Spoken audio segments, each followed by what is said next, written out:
तो दोस्तों नमस्कार, मैं हूं अनिल और रेसलिंग सुपर धमाल में आपका स्वागत है। तो दोस्तों ट्रिपल एच की बुकिंग में ये हो क्या रहा है, सवाल सबके हैं, लेकिन सबसे बड़ा सवाल अभी फिलहाल ये है कि अभी तक रोमन रेंस की वापसी WWE में क्यों नहीं हुई है। जी हाँ दोस्तों, ये सवाल जो है अब बहुत ही ज्यादा बड़ा बनता जा रहा है। लगातार सुर्खियों में भी ये चीजें आ रही हैं कि आखिरकार रोमन रेंस की वापसी कब होगी, रोमन रेंस का और WWE के बीच में जो है कॉन्ट्रैक्ट इशू क्या चल रहा है, और साथ के साथ जो है क्या WWE अब रोमन रेंस को जो पैसे हैं उनमें कटौती करने के बारे में सोच रही है। इन सभी बातों के बारे में दोस्तों आज की इस वीडियो में थोड़ा डिटेल में हम बात करेंगे, इसलिए वीडियो के अंत तक बने रहें। और अगर आप चैनल पर नए हैं, सब्सक्राइब करने के बाद ऑल पर क्लिक करें, क्योंकि फ्री है और यहाँ आपको हर प्रकार की रेसलिंग जगत से जुड़ी हुई तमाम जानकारी मिलती है और मिलती रहेंगी। इसलिए वीडियो को लाइक करें, शेयर करें, सब्सक्राइब करने के बाद ऑल पर क्लिक जरूर करें। तो चलिए दोस्तों वीडियो को आगे बढ़ाते हैं। सबसे पहले हम बात करते हैं कि रोमन रेंस की सैलरी इस समय WWE में $15 मिलियन है हर साल की, यानी कि WWE से वो मंथली ज्यादा कमाते हैं, लेकिन हम बात करेंगे साल की तो सालाना $15 मिलियन वो हर साल कमाते हैं WWE से, जो सबसे ज्यादा इस समय पेमेंट है। तो ऐसे में अगर WWE ये सोच रही है कि उनकी पेमेंट को थोड़ा कम किया जाए, इस बारे में अगर वो विचार कर रही है, तो मैं आपको बता दूं रोमन रेंस का ऑरा और उनकी बुकिंग इस समय सबसे ज्यादा महंगी है, और उन्हीं की बदौलत इस समय व्यूअरशिप बिजनेस के लिहाज से और भी ज्यादा मर्चेंडाइज सेल्स के हिसाब से जब वो आते हैं, उनका जो मैच होता है तो सबसे ज्यादा बिक्री होती है और फायदा होता है WWE को। तो ऐसे में अगर उनकी सैलरी को कम कर दिया जाए तो ऐसे में रोमन रेंस यहाँ पर नाराज हो सकते हैं। मुझे लगता है कि वो शायद जो है इस चीज़ में आनाकानी कर रही हो, ये एक इशू हो सकता है रोमन रेंस के लिए, ताकि जो है वो अपना रिटर्न ना कर रहे हो, इस बीच में सहमति ना बन रही हो WWE और रोमन रेंस के बीच में। तो मुझे लगता है कि ये एक कारण हो सकता है जिसके चलते फिलहाल रोमन रेंस इस समय ब्रेक पर है, इस समय वो रिटर्न नहीं कर पा रही हैं। तो ये एक चीज़ हो सकती है, क्योंकि अगर ऐसा होगा तो शायद ही रोमन रेंस वापसी करेंगे। और मैंने आपको पहले भी बताया है कि अगर ऐसा ये चीज़ WWE अगर नहीं मैनेज करेगी तो मुझे लगता है कि रोमन रेंस शायद जो है WWE को अब मना कर सकते हैं, अलविदा भी कह सकते हैं, रिटायरमेंट की अनाउंसमेंट कर सकते हैं, या फिर WWE को ही छोड़ करके किसी और कंपनी में जा सकते हैं। तो सबसे बड़ा सवाल ये है कि क्या रोमन रेंस का ये कभी आने वाले टाइम में होगा कि क्या वो ऑल एलीट रेसलिंग यानी कि AEW में कदम रखने वाले हैं। सबसे बड़ा सवाल ये भी अब बनता हुआ नजर आ रहा है। क्या है आपकी राय, फिर कमेंट बॉक्स में जरूर दें। दोस्तों इस समय WWE के मुकाबले AEW में थोड़ा कम बिजनेस होता है हर चीज में। तो ऐसे में अगर रोमन रेंस ने ये फैसला कर लिया कि वो AEW में नजर आएंगे, तो मैं आपको बता दूं बहुत सारी चीजें जो है WWE से सभी लोग जितने भी फैंस हैं WWE के, वो सारे AEW में शिफ्ट हो जाएंगे, और बहुत सारे लोग जो हैं रोमन रेंस को देखना चाहेंगे AEW में, क्योंकि उनका ऑरा, उनका स्टारडम, उनकी पॉपुलैरिटी, उनका मूव, उनका सब कुछ इस समय सबसे ज्यादा चर्चा का विषय हमेशा रहता है, और वो समय पॉपुलर भी हैं और ग्रेटेस्ट ऑफ ऑल टाइम की श्रेणी में तो वो आते ही हैं। तो अगर उनका AEW में जाना हुआ तो मैक्सिमम यहाँ पर नुकसान ही होगा WWE को हर एक चीज में, चाहे वो बिजनेस के लिहाज से हो, व्यूअरशिप के लिहाज से हो, पॉपुलैरिटी के हिसाब से हो, हर एक चीज में WWE को नुकसान उठाना पड़ सकता है। तो ऐसे में अगर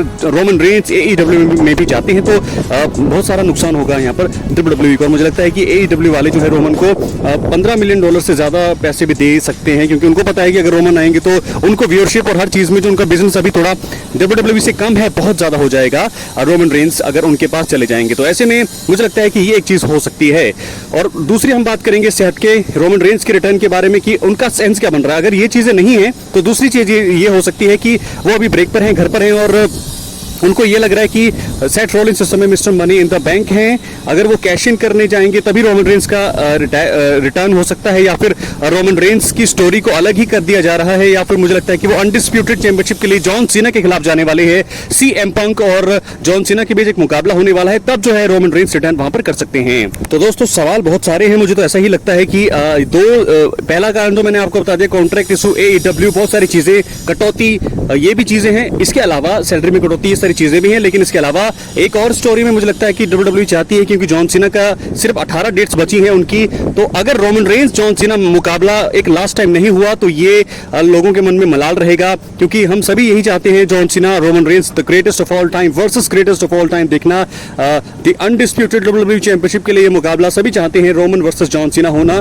तो ऐसे में मुझे लगता है अगर ये चीज प्लान कर रही है WWE, तो रोमन रेंस मुझे लगता है कि नाइट ऑफ चैंपियंस में CM पंक जब हार जाएंगे तो तब वो जॉन सीना को चैलेंज करने आ सकते हैं, तब जो है यहाँ से वो रिटर्न कर सकते हैं। तो मुझे लगता है ये एक सही समय चुन सकती है WWE। मुझे लगता है कि ऐसा ही कुछ उनके प्लान में है। तो क्या लगता है आपको दोस्तों, रोमन रेंस का रिटर्न क्यों नहीं हो रहा है? इसके अलावा क्या और आपको कारण लगता है जो मैंने आपको बताया कारण, इसके अलावा और क्या लगता है आपको कि क्यों नहीं हो रहा है रोमन रेंस का रिटर्न, या फिर कब होगा रोमन का रिटर्न, या फिर ट्रिपल एच की बुकिंग में ट्रिपल एच और रोमन रेंस के बीच कुछ इस समय अनबन की खबरें आपको लग रहा है कि ऐसा हो रहा है, तो आप बता सकते हैं। इसके साथ हम बढ़ेंगे अपनी आखिरी स्टोरी की तरफ जो जुड़ी है जॉन सीना और CM पंक से।